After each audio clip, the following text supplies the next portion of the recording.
नमस्कार। रूबरू कार्यक्रम में मैं ओम कसारा आप सभी का हार्दिक स्वागत और अभिनंदन करता हूं। आज हमारे साथ हैं IRS अनिरुद्ध जी। अनिरुद्ध जी की हाल ही में लागू हुए GST पर बहुत अच्छी पकड़ है। भारतीय राजस्व सेवा में कार्यरत अनिरुद्ध के पिता का नाम भंवर दास जी वैष्णव है और ये मूलतः अपने भिलवाड़ा के ही उपनगर सांगानेर के रहने वाले हैं। एक अध्यापक पिता के पुत्र अनिरुद्ध ने अपनी सारी शिक्षा हिंदी माध्यम में ही ग्रहण की और वर्ष 2010 में RAS एवं 2014 में IAS परीक्षा में चयनित होकर इस अवधारणा को झुठला दिया कि अक्सर थ्रू आउट इंग्लिश मीडियम में पढ़ने वाले विद्यार्थियों का ही प्रशासनिक सेवाओं में चयन होता है। संगीत में रुचि रखने वाले रंगमंच कलाकार और हाल ही में सहायक आयुक्त GST के पद पर भिलवाड़ा में ही पदस्थापित हुए अनिरुद्ध का मानना है कि वर्तमान दौर में दो तरह के GST चलन में है। एक तो वो जो केंद्र सरकार ने नियम और कायदे कानून के तहत बनाया है और दूसरा है व्हाट्सएप GST। व्हाट्सएप GST में हर घंटे आधे घंटे में ही ऐसे रूल्स आ जाते हैं जिनका न सिर होता है और न पैर। कोड में खाज वाली स्थिति यह है कि ऐसे बेतुके मैसेज को वायरल होते हुए भी देर नहीं लगती। इधर हमारे कार्टूनिस्ट भाइयों ने भी इस मौके का भरपूर फायदा उठाते हुए अपनी कला का ऐसा नायाब प्रदर्शन किया कि GST एक मजाक बनकर रह गया, जिसके चलते अब व्यापारी वर्ग GST के मकड़जाल में स्वयं को ऐसा फंसता हुआ महसूस कर रहा है मानो अब उनके लिए व्यापार करना ही दुभर हो जाएगा। यही नहीं, विभिन्न व्यापारिक संगठनों के पदाधिकारी भी अपने सदस्यों को GST से परिचित करवाने की बजाय उन्हें आंदोलन की राह पर अग्रसर कर रहे हैं। दुष्परिणाम स्वरूप GST को लेकर बनी भ्रांतियां आज भी जस की तस रहकर व्यापारियों को भ्रमित किए हुए है। तो इन्हीं भ्रांतियों को दूर करने के लिए आइए बातचीत करते हैं अनिरुद्ध जी से। रूबरू में आपका स्वागत है। सबसे पहले तो मैं ये जानना चाहूँगा कि GST क्या है? GST जैसे सिंपल भाषा में कहें तो गुड एंड सिंपल टैक्स, जैसा हमारे प्रधानमंत्री जी ने भी कहा है। Basically GST is reform, tax का रिफॉर्म है। जो कर प्रणाली अब तक हमारी चलती आई उसको एक रिफॉर्म कर कर हम एक नया कर प्रणाली लाएँ, जिसमें 17 प्रकार के जो टैक्स थे, अलग अलग टैक्सेस थे, सेंटर के टैक्स, राज्य के टैक्स, एंट्री टैक्स, एक्ट्रॉ, इन सबको सबस्यूम करके उन सबको इकट्ठा कर कर एक टैक्स दे दिया गया है, वस्तु एवं सेवा कर। तो वो है GST। और वस्तु और सेवा कर का जो बेसिक उद्देश्य है वो ये है कि एक टैक्स रिजीम ऐसा हो जिससे ट्रेड को सिर्फ एक ही टैक्स को देना पड़े, अलग अलग टैक्स ना देने पड़े, टैक्स के ऊपर टैक्स ना लगे, टैक्स जो कैस्केडिंग अब चल रही थी वो ना हो। तो हम GST को अगर सिंपल भाषा में समझना चाहें, एक टैक्स जो कि जैसा कहा भी है पूरे राष्ट्र के लिए, हर बाजार के लिए एक टैक्स हो, वही GST है। अच्छा, GST से आमजन को राहत मिलेगी या वो करों के बोझ तले और ज़्यादा दब जाएगा?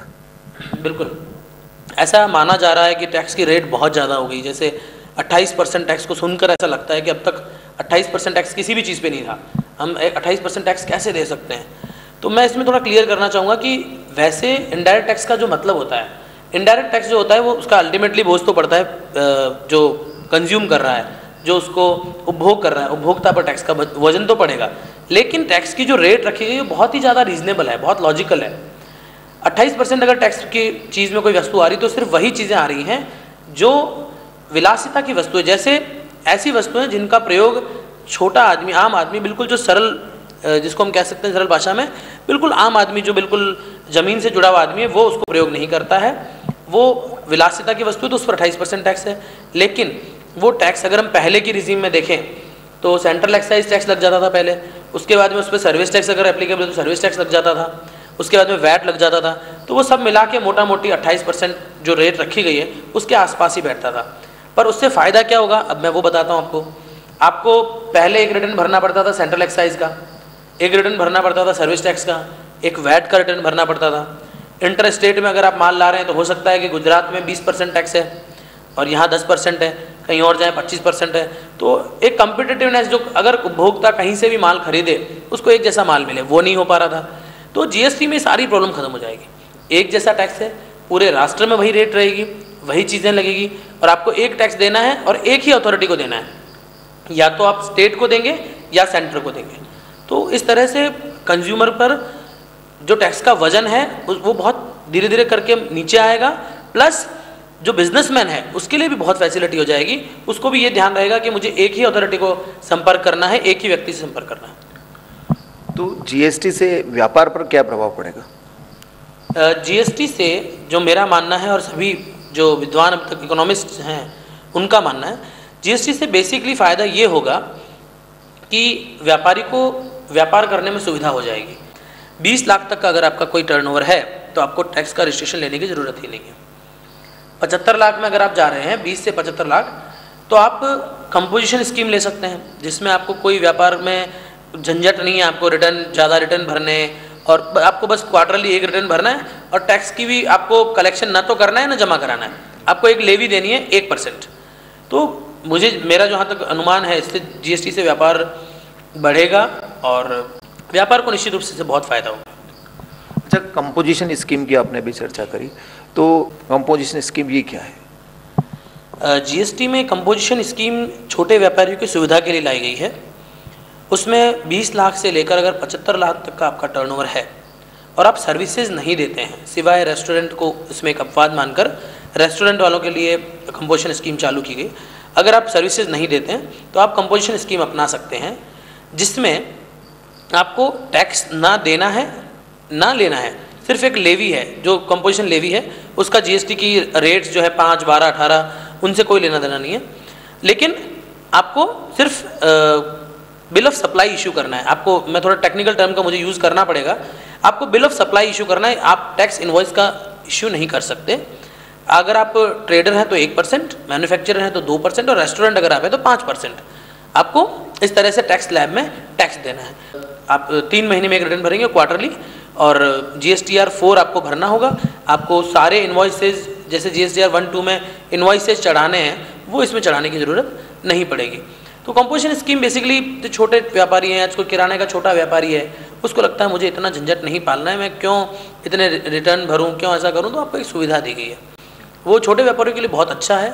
उसमें छोटे व्यापारियों को काफ़ी फ़ायदा ये मिलेगा कि वो टैक्स की जो कॉम्प्लिकेशंस जिनको CA के पास जाना पड़ता था, उस चीज़ों से बच जाएंगे। तो इस तरह से काफ़ी अच्छा कंपोजिशन स्कीम को भी बनाया गया। अच्छा, रेस्टोरेंट में वेट में पहले ये था कि जो ऐसी रेस्टोरेंट है वो कंपोजिशन स्कीम का लाभ नहीं उठा पाते थे। जी। तो इसमें क्या कुछ रखा गया है रेस्टोरेंट के लिए? जी बिल्कुल, इसमें भी आप देखिए, AC रेस्टोरेंट्स में एक्चुअल में जहाँ पर भी आपने सप्लाई के साथ में थोड़ा सा सप्लाई अगर आपने बढ़ा दी, 2 चीज़ें हैं, एक तो आप सर्विस दे रहे हैं और एक आप दे रहे हैं ओनली रेस्टोरेंट को फैसिलिटेट कर रहे हैं। तो जो 75,000 से 75 लाख से अंदर हैं कंपोजिशन स्कीम वाले, वो तो इसको अवेल कर सकते हैं। लेकिन जहाँ पर आपने सर्विस की सप्लाई, एक सर्विस भी अगर एक्स्ट्रा कर दी, तो फिर आप इस सर्विस में नहीं रह पाएंगे। इसीलिए वो वहाँ पर कंपोजिशन स्कीम से उसको अलग कर दिया गया था। जो GST है उससे देश की विकास दर और महंगाई पर क्या असर पड़ने वाला है? महंगाई को नियंत्रण करने के लिए कैसा कुछ रहेगा? महंगाई की, जैसे कुछ लोग बात कर रहे हैं कि इससे महंगाई बढ़ जाएगी, पर जहाँ तक ये रेट्स जो हमने देखी हैं, उसमें एक भी ऐसी चीज़ नहीं है जो ये कह सकें कि उससे महंगाई बढ़ने वाली है। क्योंकि हम देखें तो जो दैनिक उपभोग की वस्तुएं हैं, जैसे गेहूं, अनाज, छोटी छोटी जो हमारी चीज़ें, कृषि उत्पाद, इन सबको बिल्कुल ज़ीरो रखा गया है, बिल्कुल फ्री ऑफ टैक्सेज रखा गया है। उसके बाद में जो छोटी साबुन, तेल, कंघा, शैम्पू, ये छोटी छोटी जो बेसिक चीज़ें आपकी हैं, उनको कम 5% वाली स्लैब में रखा गया है। अगर अच्छे कंडीशनर्स वगैरह वो हैं जो लग्जरीज आइटम है, उनको 28% में डाल दिया। तो इससे फ़ायदा ये होगा कि टैक्स नेट में काफ़ी लोग आ जाएंगे। अभी जो एक कोई व्यवसायी कच्चे में काम करता है, तो वो एक तरह से देश को लॉस दे रहा है, उसकी वजह से भी महंगाई बढ़ रही है। अगर GST में वो रजिस्ट्रेशन लेता है और प्रॉपर मैनर में बिजनेस करता है, तो मेरा मानना है कि महंगाई पर असर पड़ेगा और वो महंगाई दर उल्टी बढ़ने के बजाय कम होगी। और देश की जो विकास दर है उस पर क्या असर आने वाला है? निश्चित रूप से देश की विकास दर पर बहुत पॉजिटिव इम्पैक्ट आएगा, क्योंकि जितने टैक्स नेट में लोग बढ़ेंगे, उतना ही देश को इकोनॉमिकली ग्रोथ मिलेगी, उतना ही विकास दर बढ़ेगी। तो हम बिल्कुल निश्चित रूप से, जब टैक्स नेट बढ़ता है, कभी भी आप देखिएगा किसी भी देश में जितने ज़्यादा टैक्स पेयर, और इससे एक और चीज़ मैं आपको बताना चाहूँगा कि GST के रेट्स भी कम हो जाएंगे। अगर टैक्स नेट बढ़ता है, ज़्यादा लोग दायरे में आते हैं, तो गवर्नमेंट इस पर भी विचार करेगी, धीरे धीरे इन रेट्स को कम करके कोशिश करेंगे कि 18% पे हाईएस्ट स्लैब बना दिया जाए। ये एक पॉजिटिव साइन है हमारी इकोनॉमी के लिए, और निश्चित रूप से हमारे देश को फ़ायदा है। भीलवाड़ा जो है वो वस्त्र नगरी के रूप में जाना जाता है, तो यहाँ की जो टेक्सटाइल इंडस्ट्रीज़ है उस पर GST का क्या प्रभाव पड़ने वाला है? भिलवाड़ा पर बेसिकली देखा जाए जीएसटी में 5% के दायरे में भिलवाड़ा वस्त्र उद्योग आया। एक छोटा सा इशू जरूर भिलवाड़ा के जो व्यवसायी हैं उनके साथ में है कि 18% का उनको यान लेना पड़ेगा, उसकी रिफंड उनको नहीं मिल पाएगा। ये इशू अभी चल रहा है, पर काफ़ी चीज़ें सिंप्लीफाई हुई हैं। जैसे उन्होंने जब बात जॉब वर्क की बात है, तो जॉब वर्क में भी काफ़ी फैसिलिटी अब दी गई है, और आईटीसी क्रेडिट का भी हो सकता है फ्यूचर में कोई नोटिफिकेशन आ जाए। लेकिन ओवरऑल जीएसटी में उनको जैसे पहले कैपिटल गुड्स जो लाते थे, मशीनें अगर जो लाते थे, उस पर क्रेडिट नहीं मिलता था, अब वो क्रेडिट मिलना शुरू हो गया है। तो कुछ फ़ायदे तो निश्चित रूप से हैं। टेक्सटाइल उद्योग को बहुत ज़्यादा तो मैं नहीं कह सकता, पर हाँ कुछ फ़ायदे ही हैं जो धीरे धीरे हो सकता है कि और आगे बढ़े। 18% वाला जो मैटर है उसमें रिफ़ंड उनको अवेलेबल नहीं है अभी, तो ये तो सरकार की पॉलिसी है, हो सकता है इस पर कुछ विचार किया जाए। अच्छा, व्यापारियों को 37 रिटर्न भरने पड़ेंगे, और उसके कारण से जो लोग मान रहे हैं कि बहुत ज़्यादा परेशानियाँ बढ़ने वाली है, इसके लिए अलग से आदमी रखने पड़ेंगे, तो ये भ्रांति जो चल रही है इसका क्या है? ये मैं अब तक मैं 50 से ज़्यादा सेमिनार कर चुका हूँ, और हर सेमिनार में क्लियर करता हूँ कि 37 रिटर्न आपको नहीं भरने हैं। कैसे ये 37 रिटर्न वाला फॉर्मूला फिट कर दिया गया है लोगों के दिमाग में, मुझे लगता है कि ये किसी न किसी की साजिश ही है। बेसिकली आपको एक स्टेटमेंट भरना है, फर्स्ट स्टेटमेंट आउटवर्ड सप्लाई का। कल माननीय वित्त मंत्री जी ने भी ये बात कही थी कि आपको तो एक अपने इन्वॉइसेस का एक रिटर्न भरना है GSTR 1। GSTR 1 में आपको आउटवर्ड सप्लाई जो है आपके उसके इन्वॉइस दिखाने हैं, उसी से ऑटो पॉपुलेटेड होकर बनेगा आपका GSTR 2। उसमें आपके इनवर्ड सप्लाईज आ जाएंगी, और उन दोनों को मिलाकर आपका GSTR 3 तैयार हो जाएगा। मैं मेरे सारे प्रेजेंटेशंस में चीज़ समझाता हूँ कि आपको बेसिकली 37 रिटर्न नहीं भरने हैं, आपको एक स्टेटमेंट भरना है मंथली, उस स्टेटमेंट पर ध्यान दीजिए, और अगर आप उसको पूरा ढंग से भर देते हैं आपके आगे के रिटर्न्स कॉन्सिक्वेंटली भरते जाएंगे, इसमें कोई दिक्कत नहीं आने वाली है। अच्छा, जीएसटी से भ्रष्टाचार और कालाबाजारी पर ये कितना अंकुश लग पाएगा? जीएसटी से देखिए एक बहुत अच्छा प्रोविज़न इसमें दिया गया है। अगर आप किसी अनरजिस्टर्ड से माल खरीदते हैं, मान लीजिए मैं एक रजिस्टर्ड डीलर हूँ, मैं कच्चा माल खरीदता हूँ आपसे, आप अनरजिस्टर्ड है, तो उसमें अगर वो 5,000 तक की अब छूट दे दी, उससे अगर अधिक माल है, मान लीजिए मैंने आपसे 1 लाख रुपए का माल खरीदा, आप कच्चे में काम करते हैं, कोई बिल नहीं, कोई टैक्स नहीं, तो उसमें मुझे टैक्स देना पड़ेगा। तो इससे फ़ायदा क्या होगा कि अनरजिस्टर्ड से माल खरीदना बंद हो जाएगा। एक रजिस्टर्ड व्यक्ति अनरजिस्टर्ड से माल खरीदेगा ही नहीं। उससे क्यों नहीं खरीदे? क्योंकि उसको टैक्स तो वैसे ही देना है, तो वो रजिस्टर्ड से माल खरीदे ताकि उसको क्रेडिट मिल जाए। तो इन चीज़ों से निश्चित रूप से जो ब्लैक इकोनॉमी के रूप में काली अलग इकोनॉमी चल रही है, पैरेलल इकोनॉमी चल रही है, जिसमें कच्चा पर्ची ये उस पर काम चल रहा है, वो सब कम हो जाएगा, और इससे डेफिनेटली हमारी इकोनॉमी में वाइट पैसा आएगा और ग्रोथ बढ़ेगी। अच्छा, जो जीएसटी है जी, तो अभी मान लीजिए वो नया है ना, और तो इसके चलते जो अभी अपने व्यापारी हैं उन्हें जीएसटी और या अपना जो भी संबंधित विभाग जो रहेंगे उनकी ओर से व्यापारियों को क्या रचनात्मक सहयोग दिया जाएगा? सबसे पहली बात तो मैं जो बताना चाहूँगा, हम लोगों ने एक जीएसटी सेवा केंद्र स्थापित किया है। हमारी हर ऑफिस की हर बिल्डिंग में जीएसटी सेवा केंद्र है। वहाँ आप लोग किसी भी तरह की समस्या के लिए आइए। आपको अगर कुछ समझ में नहीं आ रहा है, आपको रिटर्न भरना भी इवन नहीं आ रहा है, आपको रजिस्ट्रेशन संबंधी कोई दिक्कत है, माइग्रेशन संबंधी कोई दिक्कत है, आप जीएसटी सेवा केंद्र पर आइए, हम आपकी हेल्प करेंगे। उसके अलावा ऑनलाइन सपोर्ट भी हम लोग दे रहे हैं। हमने मेल, हमारे एड्रेस जो हैं वो अवेलेबल करवा दिए हैं। भिलवाड़ा को हम ट्विटर पे भी ला चुके हैं, फेसबुक पेज भी हमारा है, भिलवाड़ा ट्विटर, जीएसटी भिलवाड़ा पर आप सर्च कीजिए। आप ट्विटर पे भी हम लोग अवेलेबल हैं, आप फॉलो करके हमसे कुछ ट्वीट करके क्वेश्चन पूछ सकते हैं, आपको तुरंत जवाब मिलेगा। उसके अलावा हमने व्हाट्सएप नंबर हमारा एक चालू किया हेल्पलाइन का, वो भी हमने ट्रेड्स में दे दिया है। जो ट्रेड में व्हाट्सएप पे भी अगर कोई क्वेश्चन पूछता है तो हम उसका भी जवाब दे रहे हैं। तो सरकार की तरफ से हर चीज़ आपके लिए अवेलेबल है। ज़रूरत है आपको कांटेक्ट करने की, आप कांटेक्ट कीजिए। आपको किसी भी तरह की कोई भी प्रॉब्लम है, बिना झिझक आप लोग पूछ सकते हैं।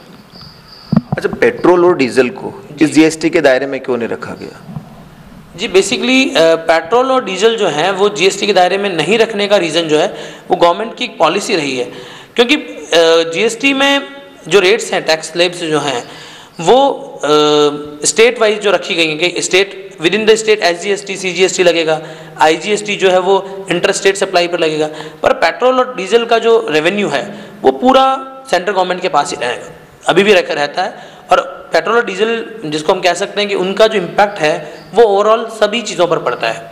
अगर पेट्रोल और डीजल को जैसे हम माने तो वो ट्रांसपोर्ट कॉस्ट बढ़ा देता है किसी न किसी चीज़ में जहाँ इनपुट्स के रूप में डीजल यूज़ आ रहा है। तो इसीलिए अभी स्टार्टिंग में जीएसटी में अल्कोहल, पेट्रोल, डीजल इन चीज़ों को दूर रखा गया है। गवर्नमेंट का डिसीजन, पॉलिसी डिसीजन लिया गया ताकि बहुत ज़्यादा रेवेन्यू हैम्पर ना हो। अच्छा, एक भ्रांति है या चर्चा जो ये चल रही है कि अगर जीएसटी के दायरे में पेट्रोल और डीजल को भी लाया जाता तो वो सस्ता हो जाता, तो इसमें क्या कुछ सच्चाई है? आप बिल्कुल जो बात कह रहे हैं वो हो सकता है कि जीएसटी के दायरे में लाया जाता तो सस्ता हो जाता, लेकिन मैं आपको एक चीज़ और बताना चाहूँगा कि गवर्नमेंट डेफिनेटली रेवेन्यू से ही रन करेगी, तो रेवेन्यू लॉस हो जाता, मतलब डेफिनेटली रेवेन्यू लॉस भी होता, और हो सकता है कि जीएसटी में फिर एक स्लैब और बढ़ानी पड़ती। एक टैक्स स्लैब जीएसटी में ले आते हैं लेकिन टैक्स स्लैब बढ़ानी पड़ती। और पेट्रोल डीजल का जो मैक्सिमम यूज़ है वो बिजनेसमैन कोई भी इसमें यूज़ नहीं करेगा, उसका पेट्रोल डीजल का सेलिंग जो है वो एज अ गुड्स नहीं होता है। जैसे मान लीजिए एक पेन है, मैं ये पेन है तो मैं हो सकता है होलसेलर से खरीदूं, फिर डीलर इसको बेचेगा, डीलर जाकर आगे छोटे गांव में दे देगा, उसको आगे सेल करेगा, तो इसमें क्रेडिट वगैरह सारी चीज़ों की यूज़ पड़ेगी। लेकिन पेट्रोल डीजल या तो सेल करने के लिए ऑथराइज पेट्रोल पंप से ही ले सकते हो आप, वहीं से आपको लेना है, डायरेक्ट कंज्यूमर ही लेगा, इसीलिए इसको इस दायरे से बाहर रखा गया। अच्छा, आप जो बता रहे हैं कि जीएसटी जो है वो देश के लिए भी हितकर है और व्यापारियों के लिए भी, लेकिन फिर व्यापारी जो अब तक इतने टैक्स देता आया था तो फिर वो जीएसटी का क्यों विरोध कर रहा है? देखिए, कोई भी नई चीज़ जब आती है तो उसके लिए कुछ पूर्वाग्रह बन जाते हैं, कुछ भ्रांतियाँ बन जाती है।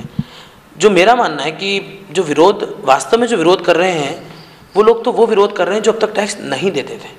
आप कह रहे हैं कि इतने टैक्स देता आया व्यापारी, वो क्यों विरोध करेगा, लेकिन जो टैक्स देता आया है वो विरोध नहीं कर रहा है। जो नहीं देना चाहता है, जो चाहता ही नहीं कि मेरी बुक्स सरकारी इस दायरे में आए, वो इसका विरोध कर रहे हैं। कुछ ट्रेड्स हो सकता है जो सफ़र कर रहे हो वो विरोध कर रहे हो, जैसे मैं कई एसोसिएशन से मिलता हूँ, मार्बल एसोसिएशन से मैं मिला, तो मार्बल एसोसिएशन वालों ने भी एक जो बात कही कि सर हमारे साथ 28% टैक्स हो गया है। डेफिनेटली कुछ चीज़ें हैं, जैसे मार्बल की हम बात करते हैं, मार्बल एसोसिएशन में गया था राजसमंद, वहाँ मिला था, उन्होंने मुझे ये बात बताई कि सर 28% जो टैक्स कर दिया गया है वो राजस्थान के हिसाब से लॉजिकल नहीं। कैसे? राजस्थान में मार्बल निकलता है, बकराना में भी निकलता है, कुछ यहाँ से बहुत ज़्यादा सेल है, तो यहाँ पर हमारे लिए मार्बल एक लग्जरी आइटम नहीं है, हमारे आम घरों में भी मार्बल मिल जाता है और रेट्स भी बहुत कम है, शायद 20 रुपये तक में, 20 रुपये स्क्वायर फीट के रेट में मिल जाता है। लेकिन मार्बल को लग्जरी गुड मानने का रीज़न ये है कि ऑल इंडिया लेवल पे जहाँ जहाँ भी मार्बल मिलता है 300 रुपये, 400 रुपये, इटालियन मार्बल वो मार्बल है, तो इसीलिए मार्बल को एक लग्जरी गुड में रखा गया। तो कुछ चीज़ें हो सकता है, देखिए जब वो ऐसा कहा गया ना कि पूरे देश की बात आती है तो कुछ छोटी मोटी चीज़ें हो सकती हैं, छोटी मोटी किसी को नुकसान भी हो सकता है तो वो विरोध करेगा। लेकिन निश्चित रूप से सरकार, अभी नया नया प्रोविज़न आया है, सरकार सबको सुनेगी, कुछ न कुछ रूल्स नोटिफिकेशंस जारी करके सभी वर्गों को राहत देने की कोशिश की जाएगी। अच्छा, एक भ्रांति ये भी चल रही है कि जो जीएसटी है उससे बड़े व्यापारियों को तो फ़ायदा मिलेगा लेकिन छोटे को नहीं, तो इसमें कहाँ तक सच्चाई है? नहीं, बड़े व्यापारी को फ़ायदा मिलेगा, छोटे को नहीं, ऐसा तो है नहीं कि टैक्स स्लैब की रेट अलग अलग रखी गई है कि छोटे व्यापारियों के लिए 10% या 15%, उनके लिए 5%, ऐसा बिल्कुल नहीं है। बड़े पैमाने की किफ़ायतें जिसको हम कह सकते हैं, कोई भी बिज़नेस अगर है, जैसे मान लीजिए मैं एक मैन्युफैक्चरर हूँ, मैं मेरी मैन्युफैक्चरिंग भी यहीं करता हूँ, मेरा जॉब वर्क भी मैं यहीं कराता हूँ, मैं कलर भी यहीं करवाता हूँ, हर चीज़ यहीं करता हूँ। जब मेरा सारा काम मैं खुद करता हूँ तो निश्चित रूप से मुझे फ़ायदा मिलेगा क्योंकि मैं सारा काम खुद करवा रहा हूँ। लेकिन अगर आप जैसे आप बड़े और छोटे की बात नहीं है, उसमें यह है कि नेचर ऑफ द बिजनेस कैसा है। अगर एक, जैसे हम बात करें, इसकी छोटा सा मैं उदाहरण दूं कि अगर एक छोटे से जगह पे कोई छोटी चीज़ बनाई जाती है तो वो निश्चित रूप से थोड़ी महंगी बनेगी, तो वो तो नेचर ऑफ बिजनेस ही ऐसा है। और बड़े टैक्स रेट की जहाँ तक हम बात करें, चाहे बड़ा व्यापारी हो चाहे छोटा व्यापारी हो, सबके लिए एक ही रेट रखी गई है, इसलिए वो ज़्यादा फर्क पड़ेगा नहीं। उल्टा जो 20 लाख से नीचे वाले उनको तो मुक्ति कर दिया गया है। तो कुछ नेचर ऑफ बिजनेस के कारण हो सकता है कम्पिटिटिवनेस में कुछ फर्क पड़ जाए। अगर कोई मैन्युफैक्चरर के साथ साथ जॉब वर्क का काम ही खुद ही कर लेता है तो उसको जॉब वर्क पे सर्विस नहीं देनी पड़ेगी, वो एक फैक्ट आपका सही हो सकता है। लेकिन उस केस में निश्चित रूप से उसको उस जॉब वर्क को एस्टेब्लिश करने में जो लागत लगी है उसको भी हमें देखना पड़ेगा। तो मेरा जहाँ तक विचार है कि जॉब वर्क वाले केस में या और बड़े पैमाने वाले केस में भी देखा जाए तो वो इन्वेस्टमेंट का रिटर्न है, बिजनेस का ऐसा फायदा नहीं है। अच्छा, अभी जो जीएसटी के विरोध में हड़ताल कर रहे हैं वो व्यापारी और आमजन, इनसे आप क्या आह्वान करना चाहेंगे? पहली बात तो आमजन ने, मुझे नहीं लगता कहीं भी हड़ताल की है। आमजन तो अभी ये देखने में लगा है कि क्या सस्ता हुआ है क्या महंगा, और निश्चित रूप से काफ़ी चीज़ें सस्ती हुई हैं, तो आम जनता को मुझे नहीं लगता बहुत ज़्यादा समस्या है। जीएसटी को लेकर कुछ व्यापार मंडलों को कुछ को प्रॉब्लम, कुछ को जेन्युइन प्रॉब्लम है और कुछ प्रॉब्लम क्रिएट कर रहे हैं। तो मेरा मैसेज है, जो जेन्युइन जिनको प्रॉब्लम है वो निश्चित रूप से एक उचित फोरम पे अपनी बात रखें। सरकार सभी वर्गों के साथ में काम कर रही है। हम लोग भी हमारे लेवल पे जहाँ तक हो सकता है हमारे हायर ऑफिशियल्स को जो रिकमेंडेशंस हमारी हो सकती हैं वो हम भिजवा रहे हैं। सरकार को जैसे कई प्रतिनिधिमंडल मिले हैं और उनको बेनिफिट भी मिला है, आगे भी कुछ नोटिफिकेशंस आते रहेंगे, बेनिफिट मिलेगा। और जब भी देखिए सबसे बड़ी बात यह है कि एक अगर कोई हमें बड़ा डिसीजन लेना है तो कुछ चीज़ें हमें छोटे छोटे हमारे खुद के स्वार्थ छोड़ने पड़ते हैं। जो एक हमारी लालच है उनको अगर छोड़ दें तो निश्चित रूप से जीएसटी हमारे लिए लाभदायक सिद्ध होगा, देश के लिए लाभदायक सिद्ध होगा, हमारी अर्थव्यवस्था के लिए लाभदायक सिद्ध होगा और हमें उसको सहयोग करना चाहिए। यही मेरा मैसेज है। भिलवाड़ा हलचल के लिए आपने जो कीमती समय दिया उसके लिए बहुत बहुत धन्यवाद। थैंक यू, धन्यवाद, बहुत बहुत थैंक यू। तो ये थे अनिरुद्ध जी, जिन्होंने जीएसटी पर बड़े विस्तार से लेकिन एकदम सरल भाषा में अपनी सारी बात बताई। तो इससे मुझे लगता है कि निश्चित ही जीएसटी को जानने और समझने में खूब मदद मिलेगी। और एक बात और भी है कि जो इनसे बातचीत करके ऐसा लगा है कि जीएसटी का जितना हवा बताया जा रहा है असल में उतना है नहीं। कैमरा पर्सन अंकुर के साथ ओम कसारा, भिलवाड़ा हलचल के लिए।